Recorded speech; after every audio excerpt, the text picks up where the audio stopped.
Bismillahirrahmanirrahim. Assalamualaikum warahmatullahi wabarakatuh. Selamat siang semuanya. Hari ini kita akan membahas tentang ultrasonik ya. Ultrasonik ini masuk ke dalam pembahasan gelombang atau bunyi, di mana pengertian gelombang atau bunyi di sini ini merupakan getaran yang merambat. Jadi suatu sumber bunyi ini akan mengeluarkan getaran dan dia akan merambat. Biasanya merambatnya di dalam medium dan dia butuh medium. Medium yang biasa digunakan itu adalah udara. Bagaimana kita bisa mendengarkan bunyi?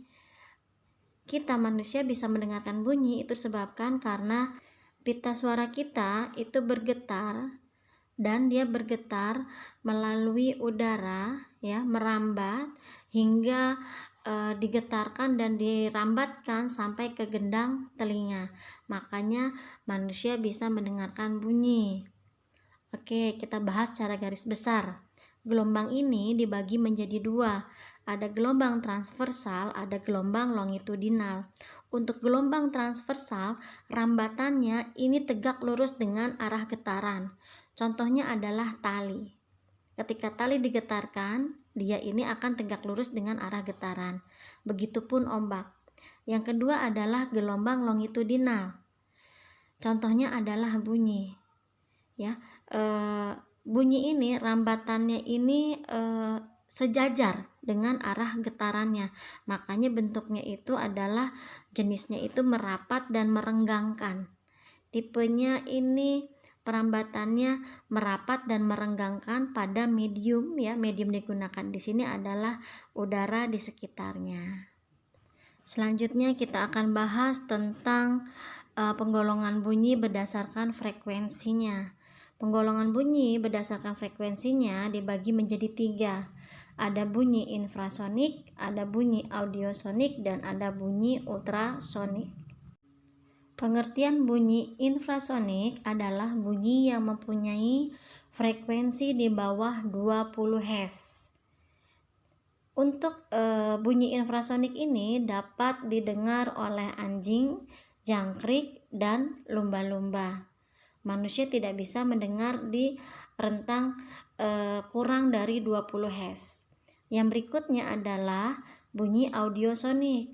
Bunyi audiosonik ini adalah suatu bunyi yang memiliki frekuensi di antara 20 Hz sampai 20.000 Hz atau 20 kHz, di mana yang bisa mendengarkan di daerah sini adalah manusia.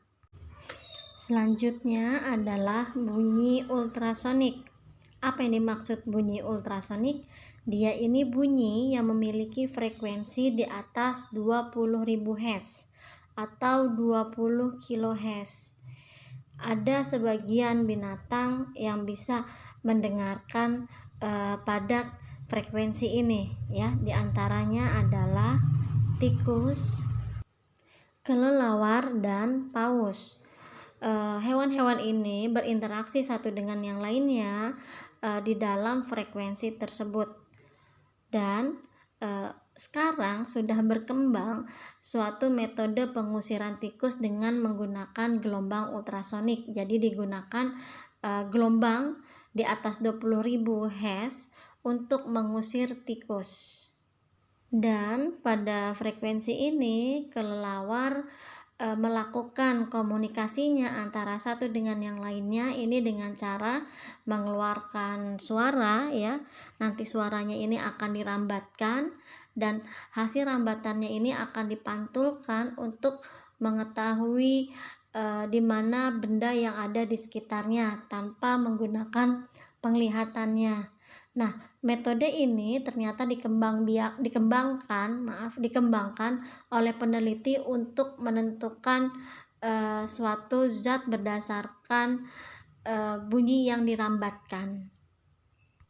Berarti dari sini bisa kita simpulkan bahwa ultrasonik ini adalah suatu frekuensi di luar dari frekuensi pendengaran manusia. Pendengaran manusia itu kan di sekitar 20 Hz sampai 20.000 Hz. Untuk ultrasonik dia di atas 20.000 Hz. Nah, kita akan membahas tentang manfaat ultrasonik di dalam kesehatan, apalagi di dalam kedokteran ya.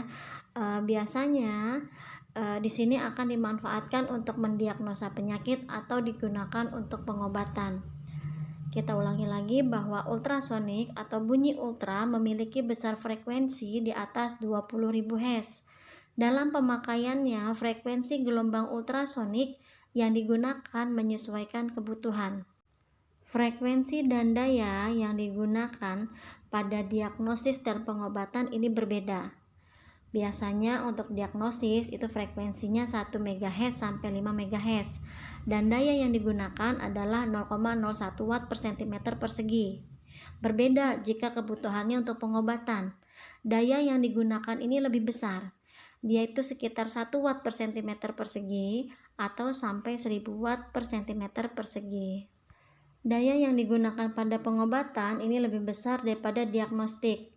Hal ini disebabkan karena pada saat pengobatan ini dia fungsinya untuk merusak jaringan kanker dan biasanya menggunakan panas ya. Prinsip ultrasonik ini mirip seperti prinsip bunyi yaitu mengikuti efek Doppler, di mana efek Doppler ini menjelaskan fenomena yang berkaitan dengan pergerakan sumber bunyi terhadap pendengar yang relatif satu sama lain dan menyebabkan frekuensi yang didengar berbeda. Contohnya adalah bunyi sirine. Jadi kita misalkan ada ambulans sebagai sumber bunyi ya. Dia ini ketika berjalan mendekati pengamat ya atau pendengar merasa bahwa ketika jauh bunyi sirine ini sangat kecil dan juga sangat lambat ya antara rambatannya. Tapi semakin mendekati pendengar itu merasa bunyi sirine ini semakin cepat dan juga semakin kencang. Dan ketika menjauh juga sama. Tapi berbeda dengan yang dikatakan oleh supir ambulan. Dia menyatakan tidak ada perbedaan bunyi baik kekuatannya ya dan juga rambatannya. Jadi sama aja, tidak ada bedanya. Hal ini merupakan contoh dari efek Doppler. Prinsip ini juga bisa digunakan untuk menghitung kedalaman laut, untuk mengecek USG, deteksi retak pada bangunan, dan juga pengusir tikus. Ini adalah rumus dari efek Doppler yang dimana ada perbedaan kecepatan antara sumber dan pendengar. Untuk kekuatan bunyi itu memiliki rumus tersendiri, I sama dengan P per A. P-nya ini adalah daya gelombang, A-nya ini adalah luas permukaan ya. Semakin jauh dari sumber bunyi, maka semakin rendah intensitas bunyi yang didengar karena semakin besar luas permukaan yang dijangkau dari bunyi itu sendiri. Dan di mana frekuensi atau kekuatan ini memiliki atau kekuatan intensitas bunyi ini memiliki ambang batas. Dan ambang batas untuk intensitas ya untuk suara yang bisa didengar manusia itu adalah pikowatt satuannya atau sama dengan 10 pangkat min 12 watt.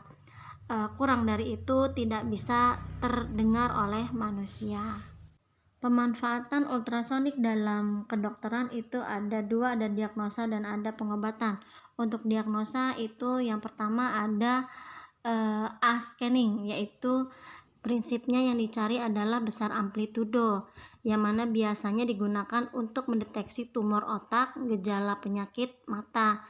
Jadi di sini A-scanning ini untuk mengetahui apakah ada benda asing di dalam organ tertentu. Di sini adalah di daerah otak. Prinsip kerjanya, bunyi yang dihasilkan oleh piezoelektrik melalui transducer akan mencapai dinding, kemudian dipantulkan ke dinding A dan diterima oleh transducer kembali. Jika ada tumor otak atau ada masalah, frekuensi yang berbeda ini akan memberikan gelombang yang mengenai objek. Jadi nanti frekuensi yang diperoleh itu akan berbeda dengan frekuensi jika tidak ada objek yang dicurigai. Selanjutnya yang kedua adalah B-scanning, di mana prinsipnya ini scanning sama dengan A-scanning, hanya saja pada B-scanning transducernya digerakkan dan bisa menghasilkan gambaran dua dimensi. digunakan untuk memperoleh struktur dalam dari tubuh manusia, bisa hati, lambung, usus, mendeteksi kehamilan usia 6 bulan, mendeteksi kelainan uterus atau kandung peranakan, serta mendeteksi kasus-kasus pendarahan abnormal. Jadi intinya base scanning ini dia alatnya bergerak, berbeda dengan eye scanning. Kalau eye scanning kan diam saja, dia hanya ingin melihat apakah ada benda asing. Jika pantulannya berbeda daripada aslinya atau pada keadaan normal, berarti ada benda asing yang terdapat di dalam organ tersebut. Untuk base scanning dia bisa melihat secara 2 dimensi karena alatnya ini bergerak ya. Alatnya bergerak sehingga dia bisa menentukan struktur dalam tubuh manusia. Ya, jadi strukturnya sudah terbentuk, apakah segitiga, apakah bulat, seperti apa dimensinya ini sudah mulai diketahui karena memang yang dicek itu semua bagian sudah tergambarkan karena transdusernya ini bergerak. Yang berikutnya adalah M-scanning. M-scanning ini dia ini bisa mengecek untuk gerakan sesuatu di dalam tubuh. Contohnya adalah pada pengecekan USG. Ya, pada USG janinnya ini bergerak begitu ya. Jadi kita bukan hanya melihat ada bendanya atau tidak, apakah bentuknya seperti apa, tidak hanya seperti itu, tapi lebih kompleks lagi. Pergerakannya pun bisa terdeteksi dengan M-scanning ini. Jadi untuk M-scanning ini biasanya digunakan untuk memperoleh informasi gerakan alat-alat, misalnya gerakan jantung, atau alat yang digunakan untuk mengukur laju aliran darah dan mendeteksi gejala timbunan zat cair dalam darah. Dia bisa melihat sesuatu hal yang bisa bergerak. Ini adalah prinsip dari M-scanning. Ini merupakan contoh dari teknik-teknik untuk mendiagnosa suatu penyakit. Selanjutnya akan dibahas untuk pengobatan penyakit. Dalam pengobatan ultrasonik ini prinsipnya yang digunakan adalah berupa efek kenaikan temperatur dan peningkatan tekanan, di mana efek ini timbul karena jaringan ini akan mengabsorpsi energi bunyi ultrasonik yang dipakai sebagai diatermi atau pemanasan. Jadi proses pengobatannya ini menggunakan pemanasan. Jadi jaringannya diberi pemanasan. Contohnya ini ultrasonik juga dapat dipakai untuk menghancurkan jaringan panas pada kanker atau pada penderita Parkinson, di mana penggunaan ultrasonik dalam pengobatan ini sangat berhasil. Namun untuk memfokuskan bunyi ke arah otak sangat sulit. Bisa juga digunakan pada penyakit Maniere, di mana keadaan penderita kehilangan pendengaran dan keseimbangan. Apabila diobati dengan ultrasonik dikatakan 95% berhasil membaik karena nanti ultrasonik ini akan menghancurkan jaringan ikat di telinga. Selain itu, ultrasonik juga sekarang sudah berkembang di berbagai bidang, terutama kecantikan. Dia bisa untuk menghilangkan lemak dan juga bisa digunakan untuk mematikan sel-sel mati.